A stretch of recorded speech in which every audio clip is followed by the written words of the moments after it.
종교 생활과 직장 생활에 충실한 여자가 있습니다. 여자는 맞벌이를 하고 있습니다. 어느 날 은퇴를 앞둔 팀장이 신문을 열심히 보고 있었습니다. 여자는 팀장이 보는 신문을 얼핏 보게 되었습니다. 경비원을 모집합니다. 여자가 보는 것을 눈치챈 팀장이 머리를 극적이며 말했습니다. 노는 것보다 경비라도 해야지 심심하지 않지? 문득 여자는 생각했습니다. 내 앞날도 저럴 수도 있겠구나. 여자는 선배 팀장을 보면서 은퇴 후의 삶에 대해 위기감을 느꼈습니다. 뭔가 다른 파이프라인을 만들어야 하지 않을까? 며칠 후 여자의 엄마에게 전화가 왔습니다. 야야, 냉장고가 고장이 났다. 이거 좀 고쳐야겠다. 더운 여름에 냉장고가 고장이라니. 여자는 냉장고 가격을 알아봤습니다. 여자는 머릿속으로 형제들과 냉장고 가격을 n분의 1하고 있는 자신을 발견하고 깜짝 놀랐습니다. 냉장고 하나 부모님 사드리지 못하고 형제가 부담할 비용을 나누는 자신을 보며 머리를 얻어맞은 기분이었습니다.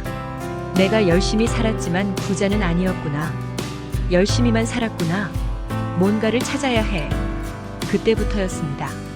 여자는 부동산 공부를 하기 시작했습니다. 경매 학원을 다니고 점심시간에는 유튜브 강의를 듣고 퇴근 후에는 부동산 관련 책을 읽었습니다. 몸은 힘들었지만 마음은 희망으로 부풀었습니다. 그런 여자를 보며 남편은 그렇게까지 살아야 하나라며 반문했습니다. 여자는 그런 남편의 말에도 아랑곳 없이 공부에 더욱 매진했습니다. 주말에는 홀로 임장도 다녔고 밤늦게 집에 돌아오기도 했습니다. 직장에서 동료는 그런 여자를 비웃었습니다. 일이나 열심히 하라고 했습니다. 그런 말을 들은 이후 여자는 직장 내에서 공부하는 모습을 보이지 않았습니다. 일은 더욱 열심히 했습니다. 여자는 성공한 사람을 따라해보기로 했습니다. 8개월이 지났을 무렵 여자에게 기회가 왔습니다. 어느 경기도 인근 1억 원 이하의 경매 물건이 눈에 들어왔습니다. 임장도 여러 번 갔습니다. 몇 번의 경매 도전 실패는 있었지만 이 물건은 잡고 싶었습니다. 마침 여자에게 자금도 준비가 되었습니다. 어느 소도시 1억 이하의 아파트를 샀습니다. 경매로 집을 샀습니다. 드디어 경매가 시작되었습니다. 두구두구두구두구. 낙찰. 여자는 40세 처음으로 아파트를 사게 되었습니다. 낙찰을 받은 것입니다. 너무나 설렜습니다. 이제부터 시작이다. 은퇴 후 삶을 준비할 수 있다. 그렇게 여자는 낙찰된 아파트를 샀고 명도 준비를 시작했습니다. 그 아파트는 주인 세대가 살고 있었습니다. 법원의 명도 진행 중에 주인에게 연락을 했지만 도저히 연락이 되지 않았습니다. 나중에 안 사실이지만 핸드폰이 중지되어서 연락이 되지 않았다고 합니다. 집주인은 이사 비용과 체납된 관리비 납부를 요구했습니다. 집주인은 장애가 있었습니다. 여자는 고민했습니다. 자신은 교회를 다니는 사람인데 남에게 이렇게 해도 되는 것인가? 자신과 맞지 않다고 생각했습니다. 보통 경매된 집에 사는 사람들의 삶이 좋지 않았습니다. 그러다 커뮤니티 글을 보게 되었습니다.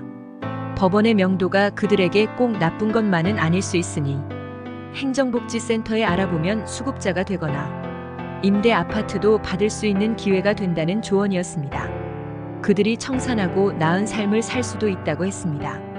여자는 행정복지센터의 집주인 세대에게 필요한 것들을 확인해 주었습니다. 결국 집주인 세대는 수급자가 되었고 긴급복지로 일부 생활비도 받게 되었고 수급자가 되어 주거급여도 받게 되었으며 그나마 깨끗한 임대 아파트에 입주도 하게 되었습니다. 여자는 언니와 함께 주인 세대 집을 방문했습니다. 남자는 관리비 납부를 요구했습니다. 100만 원이 넘었습니다. 곁에 있던 언니가 말했습니다. 후원한다 생각하고 관리비도 납부해 주자고 말이죠. 여자는 밀린 관리비를 대납해 주었습니다. 여자는 자신의 집이 된 아파트를 살펴봤습니다. 고쳐야 할 곳이 많았습니다. 전면 보수를 해야 했습니다.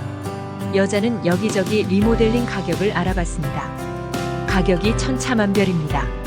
여자는 시간이 걸려도 분야별로 수리하기로 결정했습니다. 가격도 저렴했고 실력도 훨씬 좋았습니다. 이렇게 해서 100만 원을 절약할 수 있었습니다. 여자는 밤늦게까지 현장을 감독하고 집으로 돌아왔습니다. 씻고 책을 읽습니다. 남편이 곁에 슬그머니 앉습니다. 입술이 부르텄어. 그렇게까지 해야 해? 여자는 씩 웃어줍니다. 그렇게 재밌어? 수익은 좀 나는 거야? 이제 시작이야. 월세 놓으면 적지만 수익은 나지. 내일은 같이 가보자. 내가 할 일이 있으면 해야지. 여자는 남편을 보고 활짝 웃었습니다. 여자의 은퇴 준비는 지금도 진행형입니다.